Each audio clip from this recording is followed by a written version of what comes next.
Testing. Do we need microphones, people? Testing. Yes. I'm fine if I called it way out here. But do you need a microphone? Can everyone hear us fine? I can hear you. All right. Can you guys hear us? I'm pretty sure These are actually microphones for the laptop. Keep the microphone while watching supper. So I'm glad to see we have people here. It is now 2 minutes past the hour, so we can officially start the Furry Nerd. I am Danny Travis, your resident Furry Nerd, with all things related to movies, video games, and actual science. Pendez, introduce yourself, please. I'm Pendez, I'm nerd adjacent. Exactly. That's what I So we've been doing these panels for a while now. It's an interactive panel, so if you want to chime in at any time, raise your hand. We want to hear from you. We like these conversations. If you have seen anything on the internet where people have their theories about comics or what they expect in movies or their opinions, stuff like that, this is a live action version of it, okay? So There's one rule.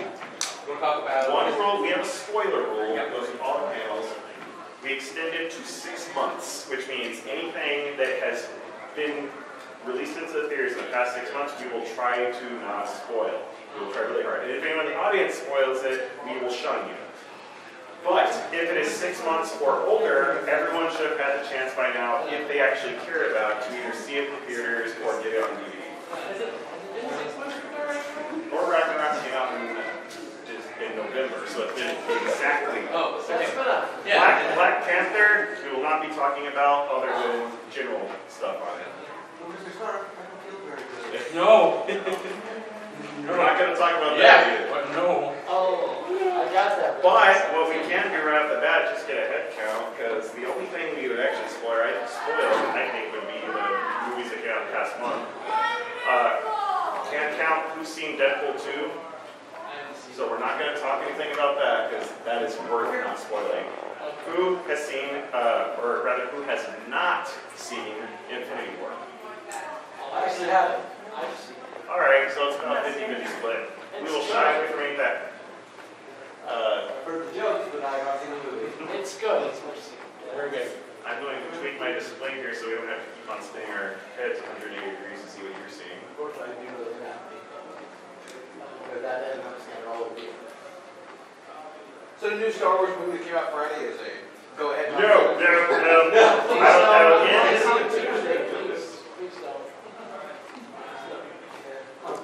I will end the. Why don't I go and see a Tiger movie? I heard some people saw it last night. Yeah.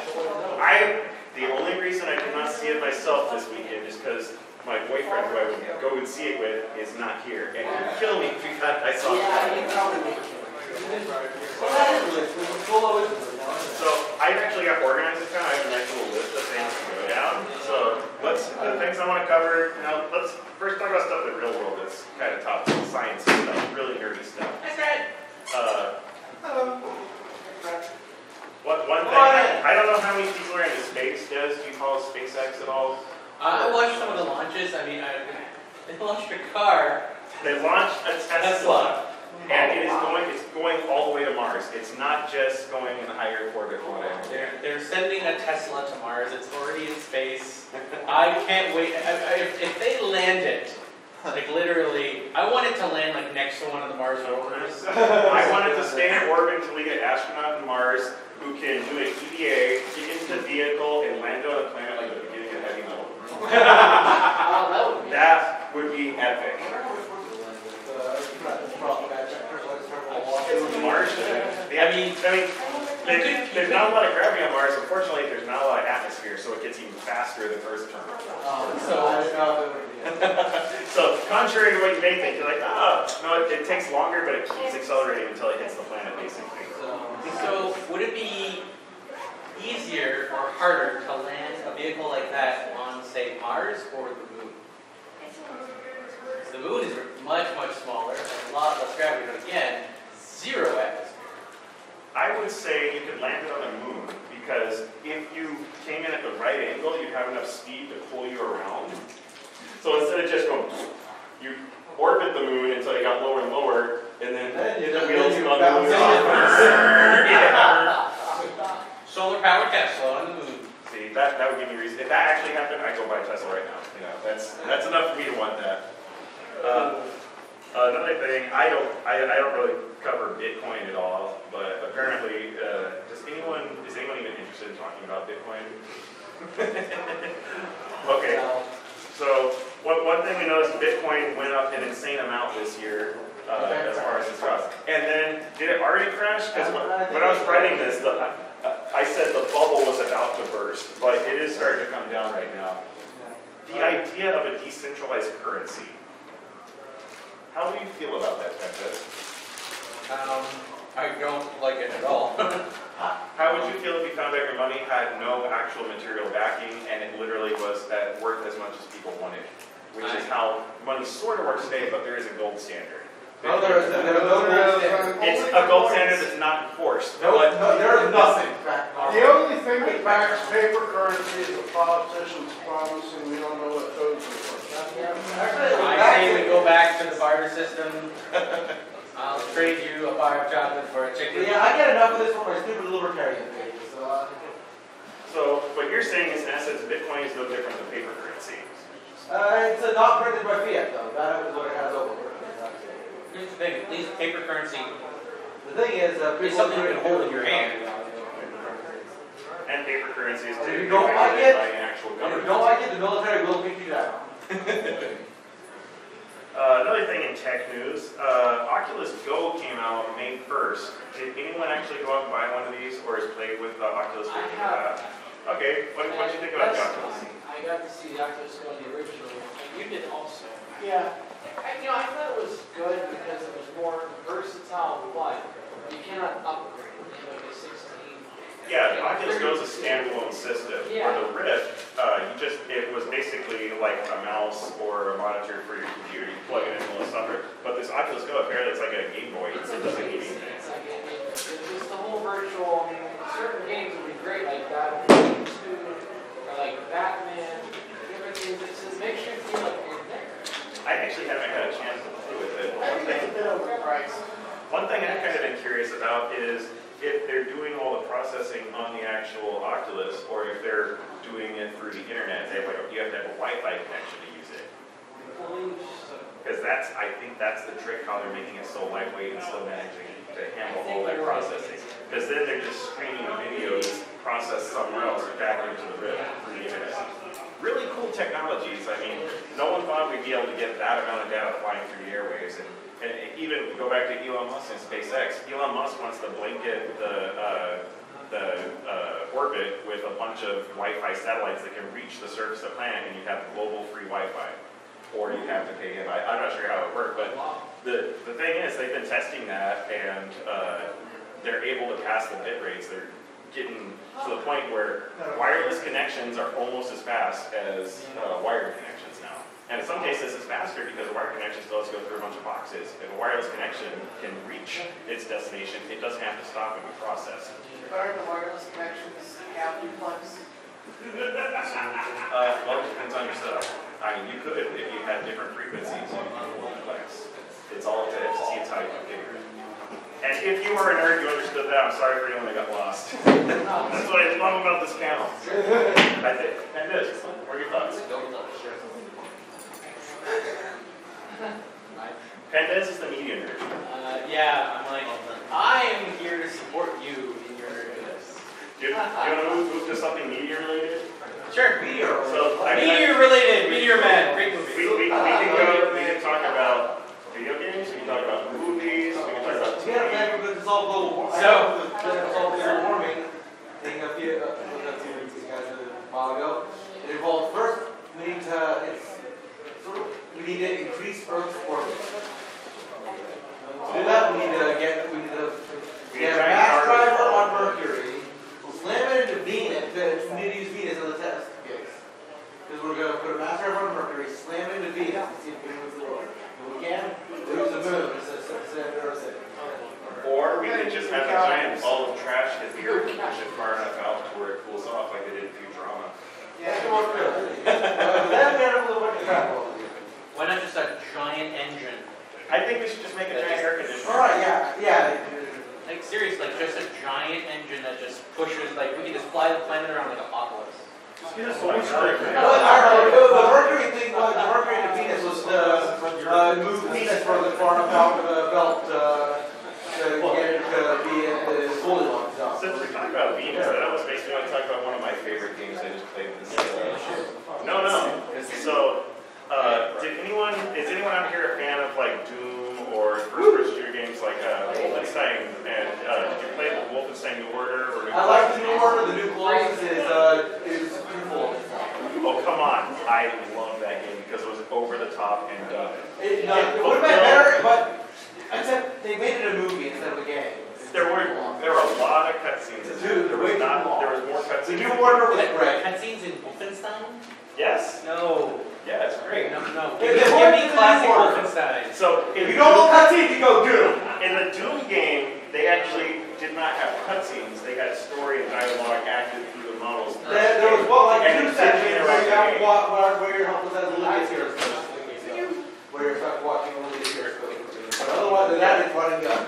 Yeah. No, not enough gunning for my case. But believe it or not, one of the reasons people, because id Software owns both properties, they wanted Wolfenstein to have more story. Yeah, they wanted to be the more So they want it to be your more cinematic style gameplay. Where Doom, they just want you to go and kill stuff. And you can tell that even the enemies, the way everything reacts. I love the Doom game because of how kinetic it is. It's like you're jumping everywhere. The enemies are able to. It's like the enemies are leaping after you, running, tracking you down. The new Doom game. That is a great shooter. The thing that impressed me most about the game, believe it or not, was the music. They synced the music up. They did a cool thing in Doom that I haven't seen in a first-person shooter game, not to this extent. When you're playing the game, it's paying attention to what you're doing in the game, and music tracks will queue up and splice in with music as you're doing it. So if you're not fighting anything, it's all calm and quiet. And if you turn around in the corner and there's a monster, it'll do like a high, quick pace, like jump scare music. Or if there's combat, it'll build up and keep up ramping up. Let's say this is the second Halo? The first or second Halo? That's when they started with experimenting this. with it. Like, that was, for me, like, I always thought the music was fantastic. Yeah, Halo is the best time. Did you have something? If you ever played Unreal 2, they do the same thing where they have a dynamic audio of 5 different Yeah, it levels. started a while back. What impressed me about Doom, though, was that the dynamic audio typically will just play a file, and it'll play to completion, and then it'll stop, or it'll play another one.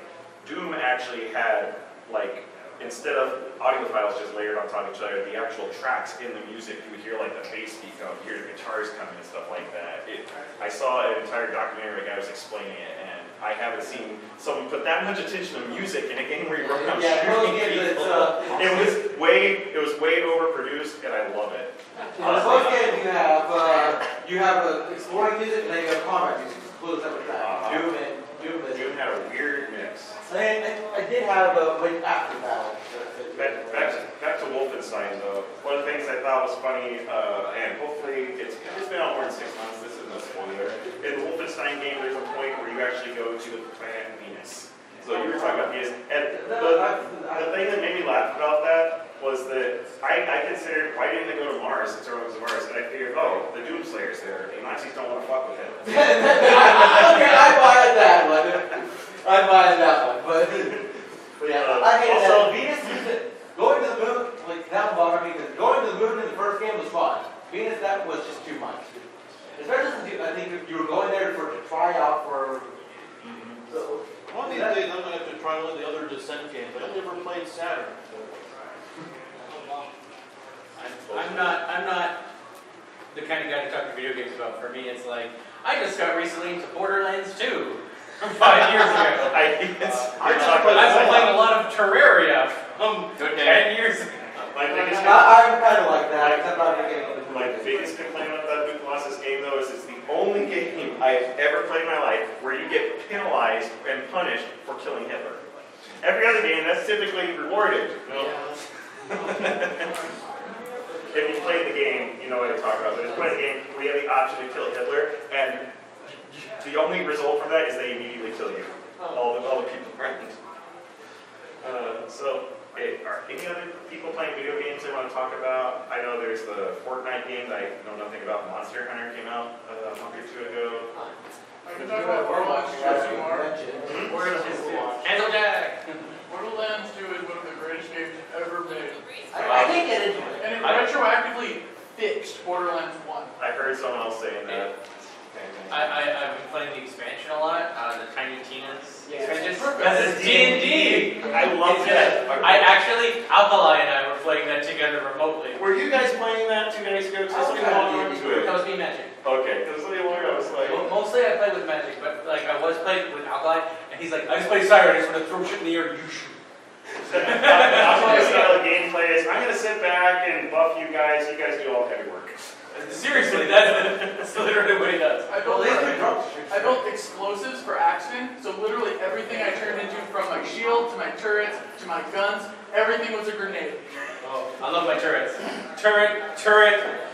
You guys can work. Just hang out. Oh, what do you have? Dragon Ball Fighter Z has convinced me that despite enjoying World War Capcom 2 for like 10 years as a kid, I don't like 2D fighters. Because I like Xenoverse 2 better, and if I like Xenoverse 2 better than any game, it means that it probably wasn't as good as I thought it was going to be. Other people, I'm sure, really enjoy Fighter Z because it is a really, I can tell it's a really well-made 2D fighter, but it turns out that genre. I'm not really bad at 2D fighters, but I'm interested. I'm decisively not interested in the Capcom versus games until they had one of their older characters lined up. Cat from Breath of Fire 2. Then Dad heard of the lineup of the fighters. I mean, Cat is from an RPG, but she's totally along the you meet her in the Coliseum. Also, the world needs more Texas Capcom. Well, can't have too many of those, right? Yeah, I suppose. So now that I've spent all my nerdy science and video game stuff, we'll move into something we can talk about, guys. Yay! Movies or TV? We can save the movies for last, since that's probably going to take, or we can do it now. Let's save movies for last, because if we get into movies, That's all we're going to talk about. Let's talk about TV. Cool nerdy TV shows. For me, I've talked about this before, but I'm still all of the D sequels. Okay, we're gonna get into that, but for me, right now, I'm all about all of the DC superhero shows. This year, Black Lightning, Supergirl, Flash, Arrow. I can't get into Black Lightning. I'm uninterested in it. I'm trying to be interested. So I was into it, and then it took a bit of a break, and then I realized, oh, it recorded like 7 new episodes, and I didn't even notice. So I need to get back and watch the last half of the season. But I was like, okay, it's a bit slow, but that's what it's designed to be. It's going to be a bit slow, and then have some action. It's more of a... I mean, Daredevil was incredibly slow, but it was one of the best Netflix series I've ever seen. But I do need to go back and get a little more of that. Supergirl has become amazing. Supergirl is a silly, uplifting superhero show. I've been waiting ever since they took the original Lois and Clark off the TV. I filled the same role, I think. Smallville was decent. I think Smallville was too... It was too teenager, angsty thing. But the Dean Cain, Terry Hatcher, Lois and Clark, like, that was my And jam. I love that Dean Cain is the father in Supergirl. Yeah, that's He's the father of My favorite scene in Smallville. Kara's Supergirl. What's her sister's name? I call her Agent Danvers every time. But, you know, because the Supergirl's adopted, but it's funny to see Dean Cain. And then, who was the Kryptonian queen? I don't care. Terry Hatcher. Yes, you're right. No, okay, when you said Kryptonian, she was the queen of the Daxamites. He's right. But she was on. I'll vouch your nerd on that. But I need to check something, because I've honestly, I always forget Daxamites and Kryptonians. They're the same to me, so. Pendez. yes. Have you been watching the Corner Gas animated TV series as a pseudo continuation of Corner Gas? I don't know what you just said. I did not know that it existed. It does. I will have to check that out. It's essentially just it's more episodes. There's no reboot element to it. It's just now animated. Well, it's like Star Trek animated series. Like Clerks, the animated series. Yeah. It's really. My favorite thing on the stupid Clerks cartoon is that the first episode is a flashback episode. It's amazing. Yeah. If I ever do something where I'm producing, I'm going to have to steal that. You know, my first Furry Nerd podcast will probably be like, previous so Furry Nerd, and I'll just grab all these clips from stuff, even though it's not actually a TV show. I like The Flash. The Flash is really kind of, it had a low point, I thought, last season, and it's a lot cooler now. It dragged on for too long. The Saboteur thing dragged on a little too long. Yeah, the Saboteur was a little too much. They kept the pacing up this season. Arrow, I think, a little bit the opposite. I liked last season Arrow way better than this season, and I think it's because they went down to dark Arrow territory again. What about the ending? Well, he hasn't seen the I last 3 episodes. We're still in the 6-week rule, and I apologize for not being up to date on my nerd stuff, but it just came out last week, right? Yeah, like a week or 2 ago. So we can talk about everything up to the mid-season finale, and then everything else we can say we liked, but don't spoil anything. I'm almost done. I would like to tender my congratulations to the staff of Voyager. Charles Sonnenberg has been doing SF Debris for over 10 years now. He still hasn't run out of episodes of Voyager. Deceptively long series for only 7 years. That's interesting too, because some series will run on forever, and all episodes are saying like Scrubs. I have no idea how long that show's on the air, but all the episodes are kind of innocuous. And then I want to say 10 seasons because it doesn't feel that long though. But then you watch something like Battlestar Galactica, where every single episode has important content that transfers over. That was all. It was all. Was love Babylon 5. Was the reboot of Battlestar Galactica? Was that 3 seasons or 4 seasons? It felt like 5, but I think it was. It felt like 100. If you're into that style, if you like the DC Universe movies, you'll love Battlestar Galactica. Yeah. If you want something a little bit more happy and peppy, well, I won't say The Expanse, that's even worse. There's not a lot of silly sci-fi shows out there anymore. Agents of S.H.I.E.L.D. Red Dwarf is still making episodes. Red Dwarf? No, they're not. Aren't they? I hear that they're going Are they coming back? They had like a big break. They're doing the same thing Futurama did for a while, where they kept on stopping and making stuff. Yeah. They need to make Freefall as a TV show. If you're not aware of this, Chris Hardwick from the At Midnight Show on the Nerdist website, he actually got the cast of Futurama to do a radio drama. So there's a podcast in the style of those 1930s radio shows, and Chris Hardwick plays the villain against the Galaxy Express team.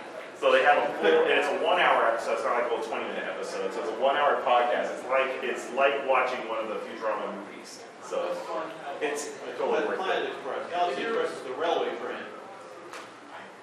Wait, is it Planet Express or Galaxy Express? The Galaxy Express is Galaxy the railway Express is the brand. anime. I'm messing up all over the place. Galaxy Quest was. I feel like everyone's paying more attention because I always make mistakes, and now I'm getting called out on them. I appreciate that. Do it. That's what the nerd panel's about. If you are actually looking for a quirky, more fun, action sci-fi cartoon, Killjoys is really I like that one. It's really fun. One of my friends brought an anime called Space Dandy, which I love until Christmas, and I binge watched the entire first 2 seasons, I think. I hate to say it, but I would love to be on that ship. I'd like to be on what's that, the Harley one? The Orville. Orville. Yes. I'm waiting for season 2. That would be perfect. Oh my god. The scene where they were playing hot potato, and then all of a sudden, knives come out of the hot potato. Oh, you win! I think my favorite part about Orville is because it was made with a budget, but not a huge budget. They were on a fancy high-tech starship flying through space, but their dining room is just a bunch of IKEA furniture. Yeah. I heard some behind the scenes. You're spot on. It's literally IKEA furniture. They did it on purpose because it looks futuristic, but it fits on their sets. It's like an inside joke. So It's really funny. it's funny that you actually caught that. Most people, you don't think of set design or what they put on it, but then you might be like, hey, I have that table, or I have that lamp. It's just like, yeah, no.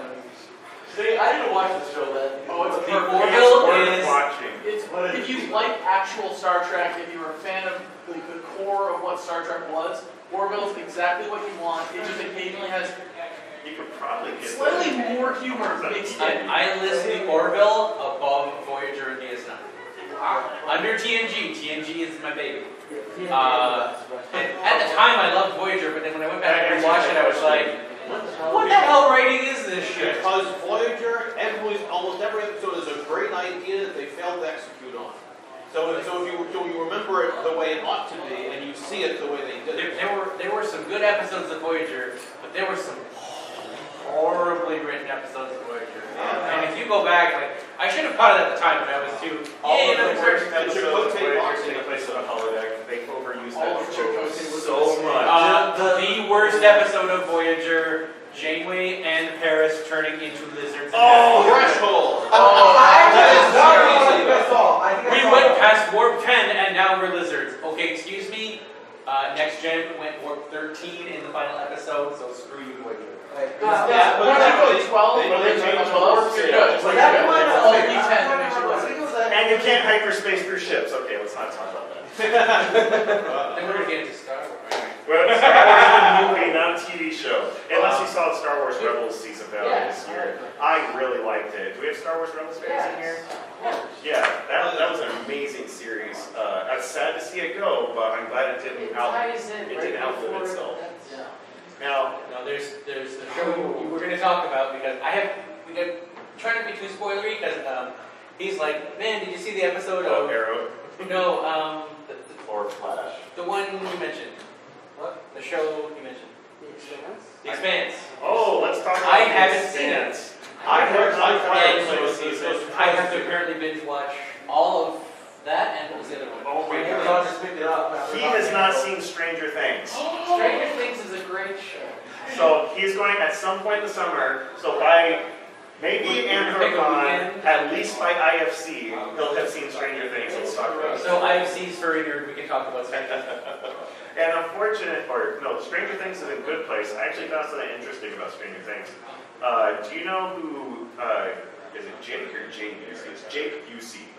Jake Busey is actually Gary Busey's son. He's been in a couple of dates. I was going to say, is he related to Gary? Yes. And if you sit, I remember him from Starship Troopers. He was the wacky guy with the electric violin. I remember him from The Frighteners. He was the serial killer ghost that Michael J. Fox was hunting down. And he is going to appear in Stranger Things next season. They haven't said anything about what he's going to do. Good guy, bad guy, government, townsfolk. But I'm excited just to have his presence there. I'm as excited about that as when I found out Ron Howard was taking over the Han Solo movie for directing.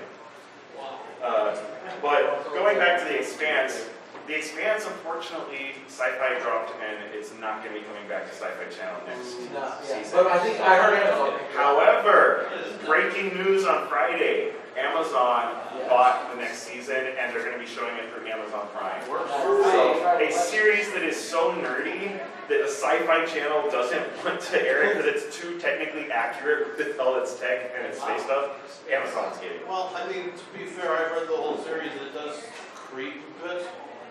So I can see why a new network wouldn't want to just keep sort of hammering the same point the way the books did. Not saying the books are bad, but it's kind of hard. The author always has to keep topping himself, and so things things go from bad to worse in a very. How are you going to fix this way?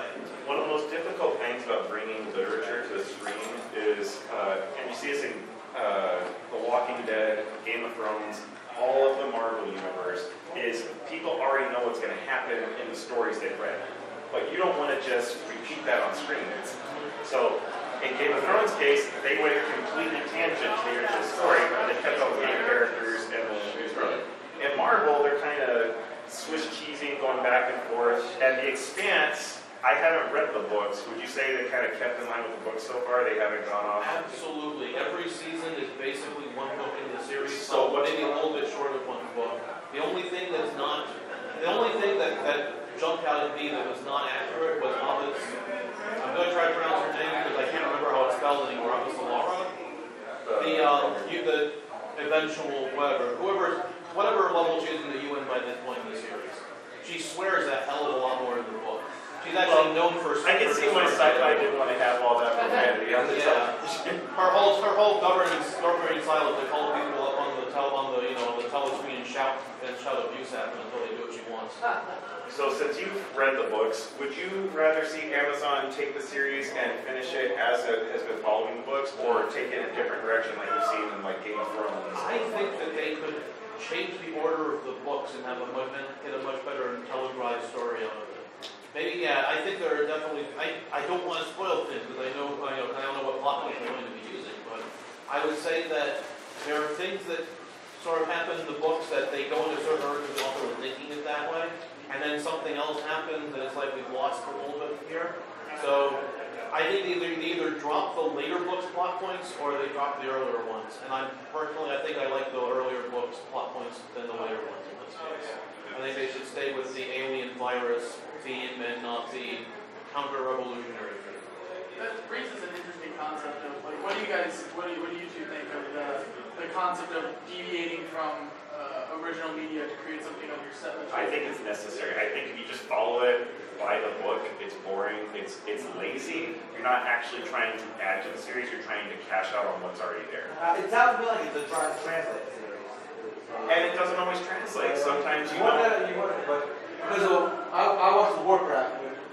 That movie did not translate at all, but the story in the video game series is so rich. I was confused at the... They screwed up the... It was such a good-looking movie, and the story was so good. They forgot who the protagonist was, they forgot who the villain was, It got and they forgot how the war ended. Halfway through Act 2, I was just watching the screen and I wasn't really following it. Too much was going on. That's why I love the visuals. It was beautiful. The Warcraft movie was a hot mess.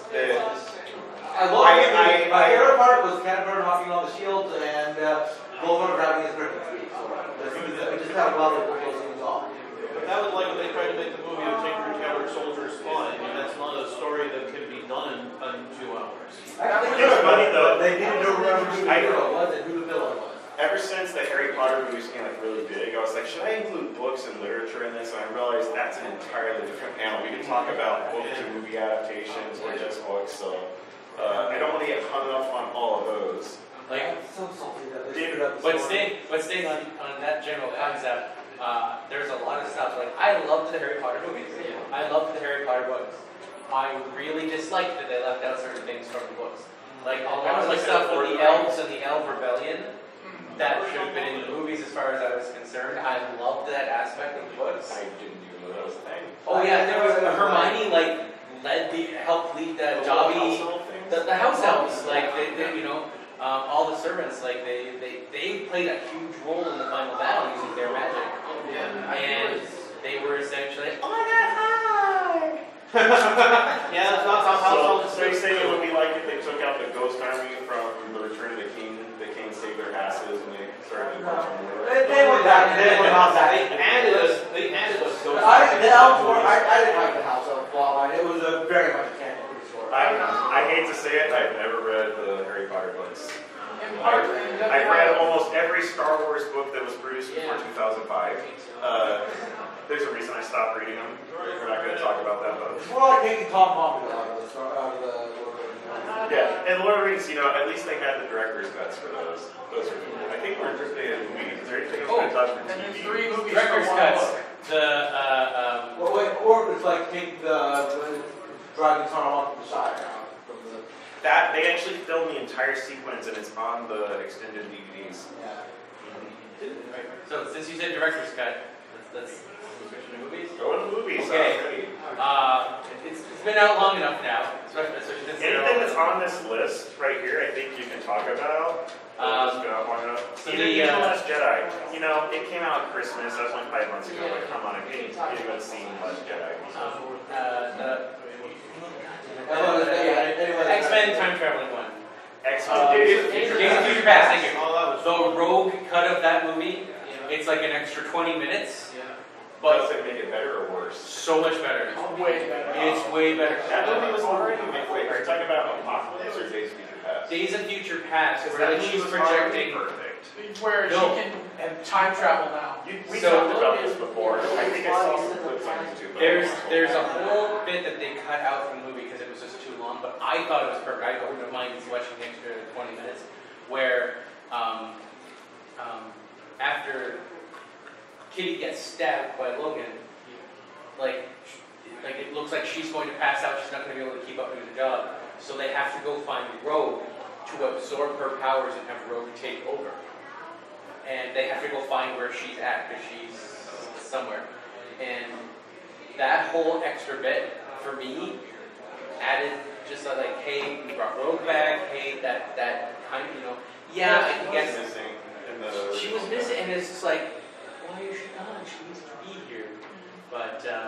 also gave the characters a little bit Now, was it the of same time to do actress? something instead of just stand around someone else. Yeah, it was the same rogue actress. Okay, because she kind of disappeared when they did First Class. A rogue actress. She'll do Well, the it. second, was it the... I mean, she disappeared because No. timelines didn't match up. Of course. Okay, she disappeared because theoretically X-Men 3 Oh, had you're talking happened, about the retcon? but we don't talk about X-Men 3 because that movie. Alright, I'm not going to spoil anything, but you have to see Deadpool 2. This is the only thing I'm going to spoil is they coach one of more X-Men stuff. So. and it's really good. I just wish there was a good X-Men Apocalypse cut, because that movie was a little bit better than the Justice League movie. I don't know.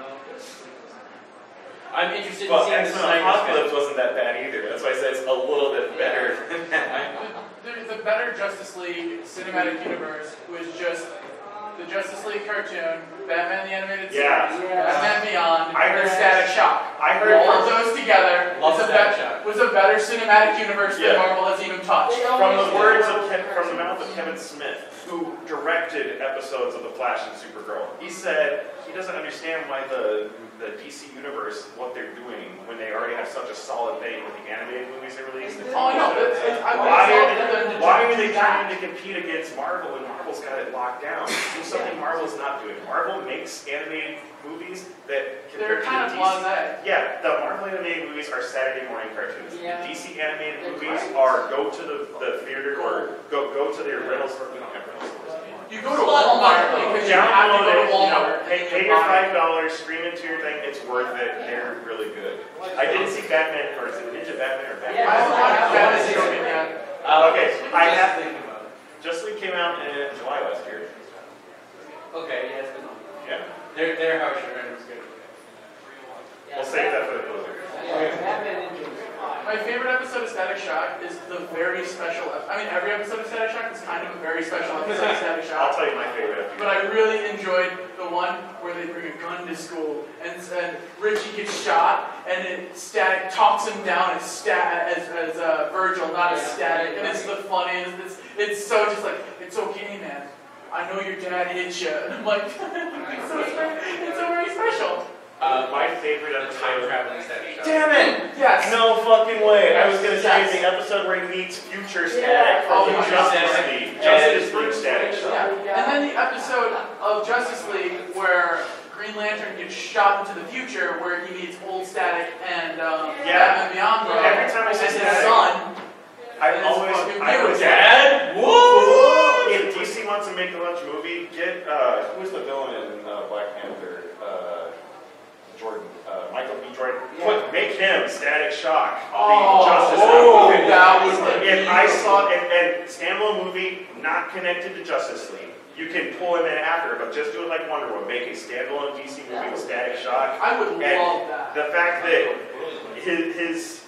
he's in the city. He's not, out in the past or in the jungle of Wakanda or something like that.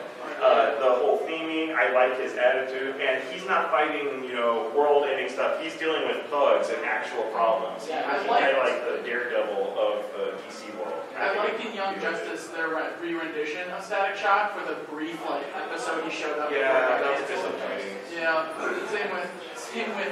When I saw the character when they were rescuing him, it took me like 3 seconds. Like, I bet that's going to be Static Shock. And they never said his name. I was like, when are they going to say Virgil? Say his name. But they didn't say it until the end. And I was like, they said Virgil, and I didn't need any more. I was like, that's Static Shock. I also like the redesign of the really just poorly thought out. From the 50s, it's okay. We moved on. Indian kid and how he gets bigger from saying enough Chuck or whatever. Yeah. Okay, with the spirit cloud. Yes, the spirit was way better. It was just a way better rendition of it than just like, hey, how's it going? I liked how he was afraid to use his powers too. Yeah. Like, it could take me over. He added a weird kind of thing. It added way, like I said, it was just a But way that's better. the problem is DC's cartoons are so much, they have so much more depth and Perfect. story than the movies. Right. Their And animation. the only people I'm going to blame is actually Warner Brothers. Warner Brothers makes movies by committee. Marvel Studios told Disney and Paramount when they're making their studios, like, we'd like to make a movie, but we want full creative control. And look what you get by that. Exactly. You get a lot of good movies, a few bad movies, but I regret seeing Wonder Woman instead of Guardians of the Galaxy 2. Ooh, you made that choice. Well, you know, I really like Wonder Woman. It's hard to say regret. And I would say, like, I'm glad I saw it. It was the best disappointing cinemas movie, but it was still disappointing cinemas. I mean, if I The mistake that I hated, it would have been a good movie if they remembered that color was would have been a decent movie, sorry. And if Steve, not Rogers, had been. Steve, not Rogers, thank you. You mean Captain, not Kirk? Steve, not Rogers, like the. He's the one Chris who hasn't been in the Marvel universe. It's a DC universe. Is Guardians of the Galaxy 2, can I say my favorite line from Guardians of the Galaxy 2? Sure. Yeah, Okay. here. Me and my friend we saw it for my birthday, and we were sitting in the there, and he goes, "He might be your father, boy, but he ain't your daddy," and we both audibly lost it. It's funny because that character, my favorite quote was from him too. I'm Mary Poppins, you know. Right? Have you seen? I'm not going to waste time looking for it until I'm sure it's there. But someone has to have, because the new Mary Poppins preview is out. Yes. I want to see someone cut Yondu into I've that. seen There's a video with that. Yeah, there's someone who did that to the original Mary Poppins. No, I want to see the new one too. I think if you just search Yondu Poppins, I think it's Let's just have Yondu as Mary Poppins. So since we're talking about Guardians, and that came out last year, literally Guardians 2 came out a week after AnthrOhio last year, and I was like, I want to talk about it, but it's not out yet. These are the Marvel movies that have come out since then. Guardians 2, Spider-Man Homecoming, Thor Ragnarok, Black Panther, Infinity Wars, and upcoming is Ant and Wasp. Yeah. We're going to stop there, but that's 1 year. What the hell? How did they do so many movies? Well, I get a little confused. Well, I want to see 3 comic book movies a year instead of 6. When you only But I wanna make when you only write 2 acts of a movie, it's a lot easier to produce. But I don't know if That's a they good point too. They're fun little movies to watch, but there's nothing substantial out there. My biggest problem with the Marvel Cinematic Universe has always been the fact that they're like, all right, we know that we don't have to really write a standalone movie that can stand on its own, because we can just either wrap it up somewhere else, or we can just, it's introducing the They're characters. doing like so TV shows. Yeah. One of my friends told me the way they analyze the movies is the Marvel Cinematic Universe is a TV miniseries vehicle for us to watch what happens to all these characters. And when I look at it from that perspective, it's pulled off really well. But when I want to be critical about individual movies, they do not stand on their own a lot of times. I think Captain America 2. I would say Winter Soldier. Winter Soldier was probably the last movie that stood up on its own. The first half of Captain And maybe Iron Man 3 was gold. But after that, a bunch of the movies, they were kind of like, they paired well with other movies, like all the sequels. They get the sequelitis thing going. Oh yeah, I know. But they're all tying into the Avengers. Ragnarok. Yeah, Ragnarok. Thor Ragnarok corrected the direction Thor was going to, because Thor has always been a wacky, goofy character. If you've ever watched the old Incredible Hulk TV series, that's the Thor. That is him from the comic books at the time.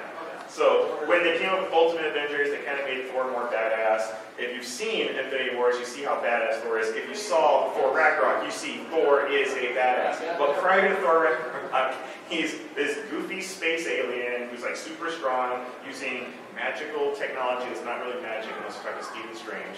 And one of his main allies in the comic is Bayou Ray Billy or whatever. Data Ray Bill. Data Ray Bill. Yeah. And he's like this weird fish man dressed like him.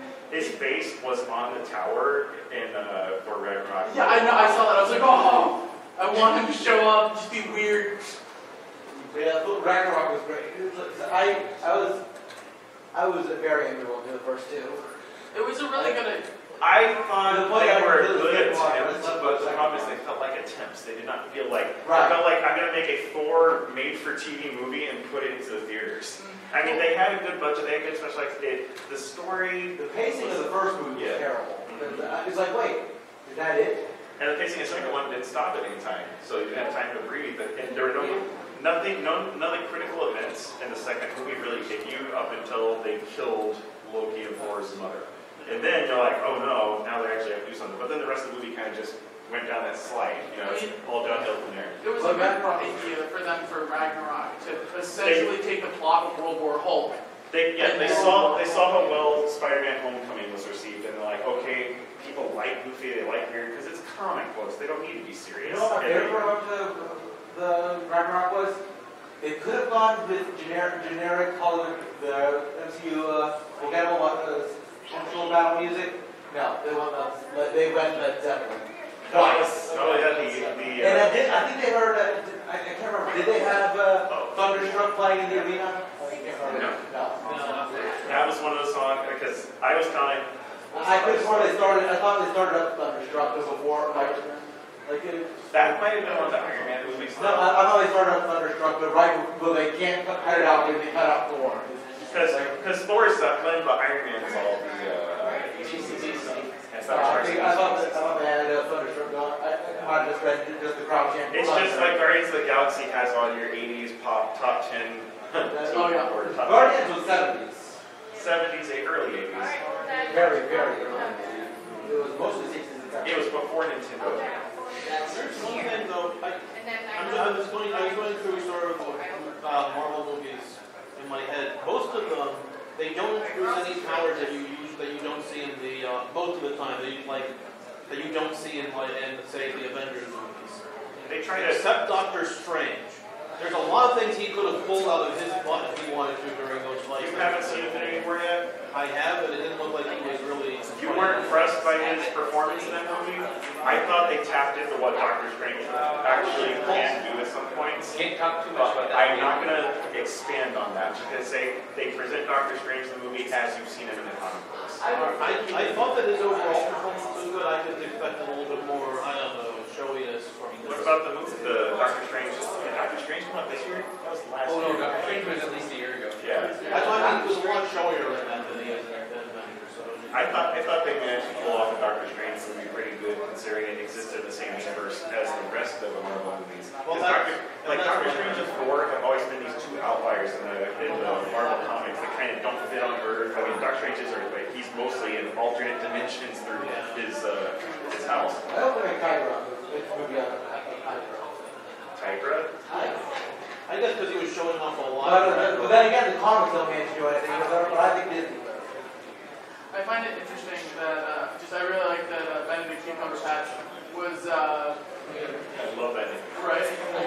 He was initially he was supposed to be up for a role as the Doctor, but his official response was, "No, I don't want to do that. I'm a real actor. I don't want my name on some lunchbox or my face on some lunchbox." And he's like, "No, I'll do Doctor Strange." I don't want to be doctored this guy, I want to be doctored that guy. Yeah, I'll do superhero. That won't land me on a I don't want to be a lunchbox. time-traveling doctor, I want to be a time-traveling sorcerer. That's right. He was also called a doctor. If he'd become the Doctor, I think Stephen Moffat would be able to show his face a lot of places.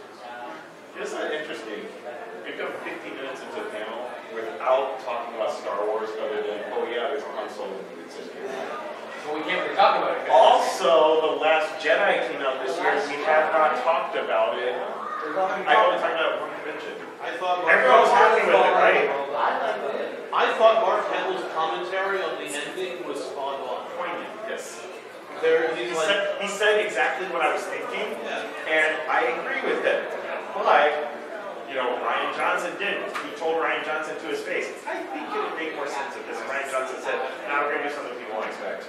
Well, there's a difference between what's unexpected and what's kind of just like throwing all your hopes and ambitions away. It's like, we're building this up and then we're just going to throw this. The whole raise the parents, the whole Snow Luke Skywalker, what happened to the Knights of Ren? Was that talked about at all? What was that? Also, the Mark Hamill. I don't know. I mean, all I can say is it feels like Ryan Johnson was given a movie and a franchise that he didn't understand, and he made his own movie based on his interpretation instead of consulting with actual people who have been working with Star Wars forever. I didn't like that. What? I want to say he was lying. I hope.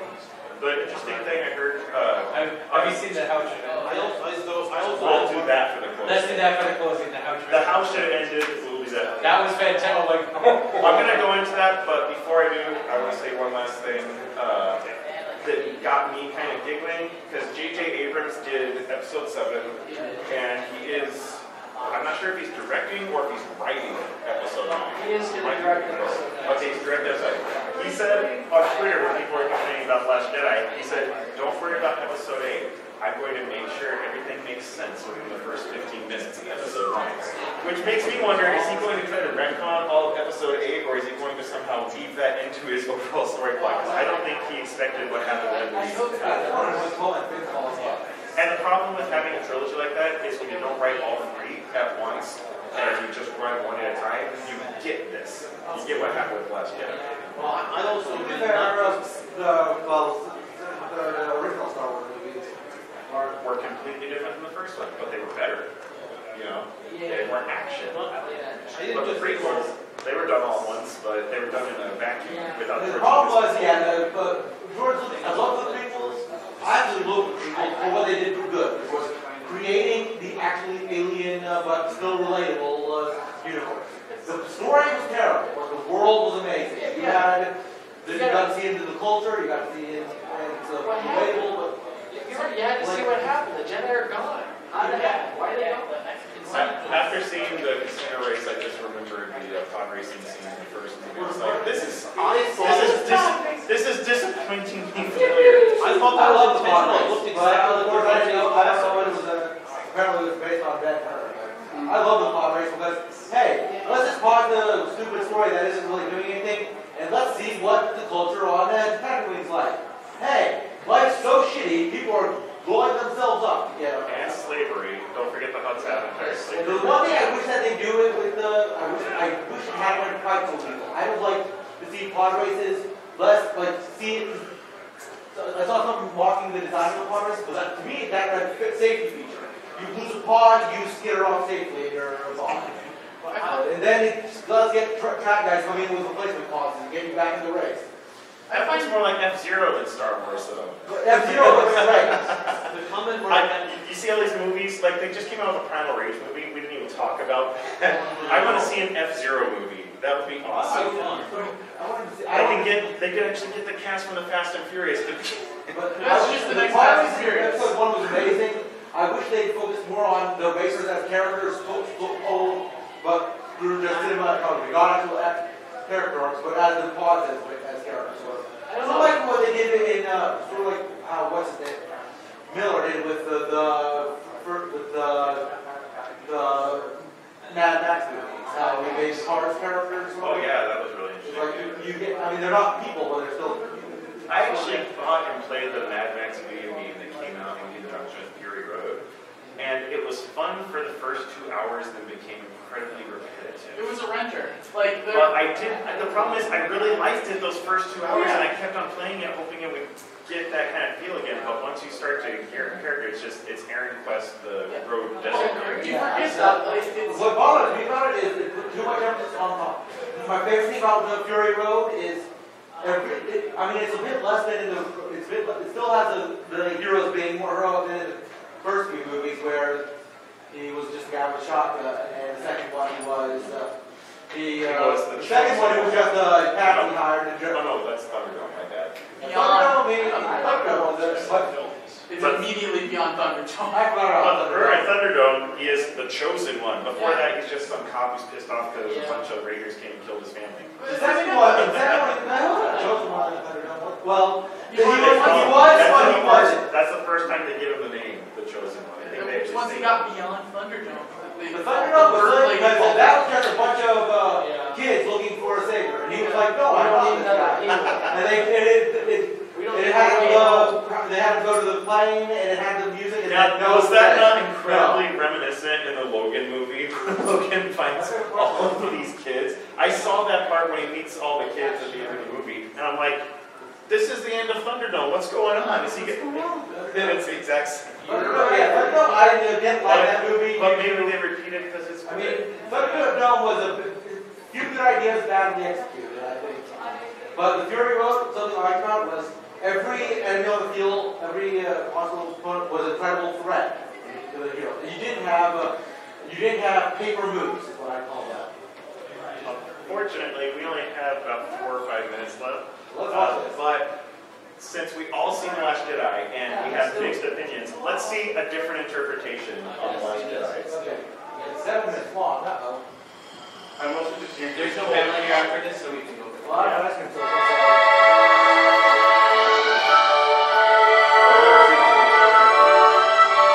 Terry Poppins! Mary Poppins! Oh wow, she's floating back all of a sudden. Quick, somebody open the door. Funny that I forgot.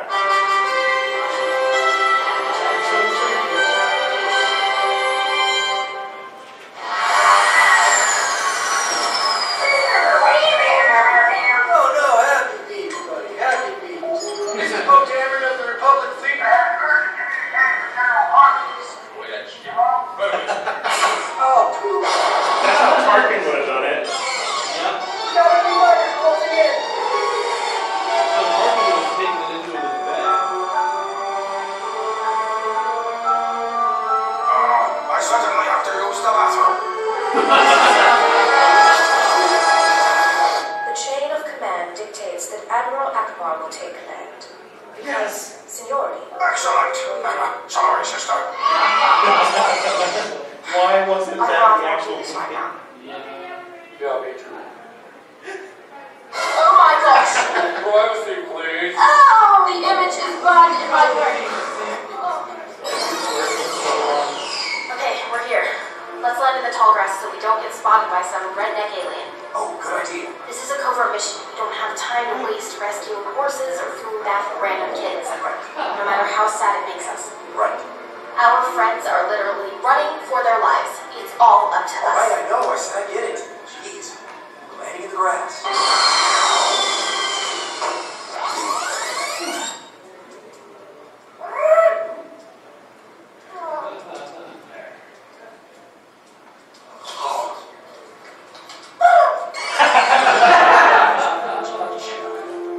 Is my origin story.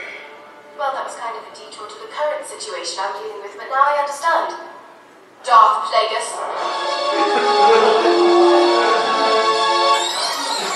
Parents were nothing, they were drunk. They sold you for drinking. I don't seem to remember my granddaughter ever being sold for drinking money. What? Who are you? I'm Obi-Wan Kenobi. This here is my granddaughter. That's not true. Really? That's impossible. No, it is to be true. As I was trying to tell you before, these are your first steps. Your true parents. Oh, no. You're a grandfather, too? Oh, not this again.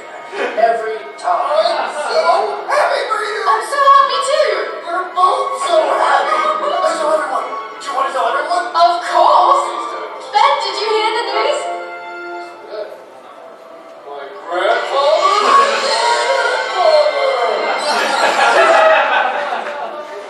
What are they doing? Sir, they're transmitting a message. This is Admiral Akbar of the Republic Fleet with an urgent communication on Hux. What do you want? Commander Hux, do you know what this is? What are you talking about? None of us can see Akbar. Do you know what this is? What is? Do you know what it is? It's a what? It's What are we doing right now? It's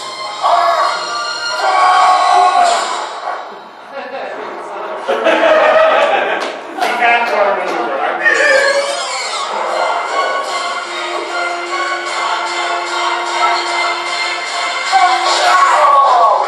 It's right over here.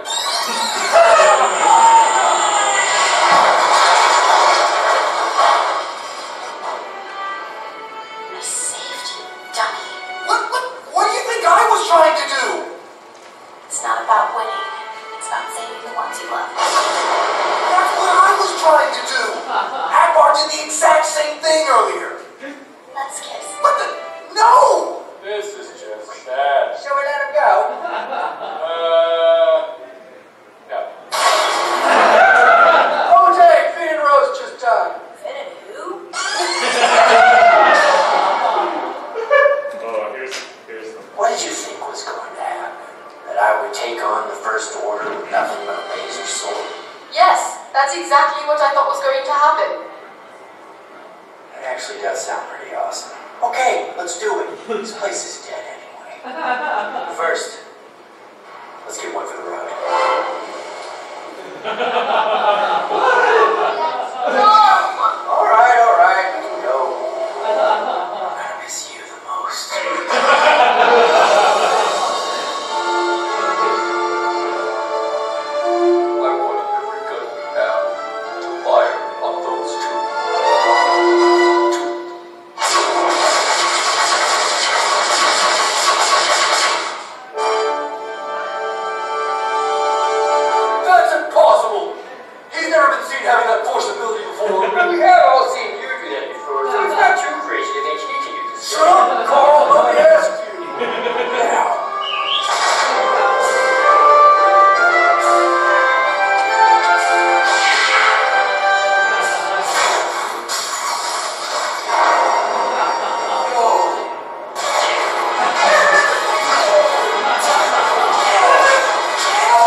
out or start a mutiny or anything. We actually have a plan to survive. Oh, thank God.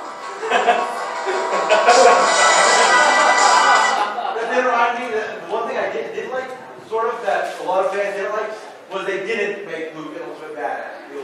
It made no sense that he tried Kylo Ren and then died from Jedi FaceTiming instead of actually showing up to the battle.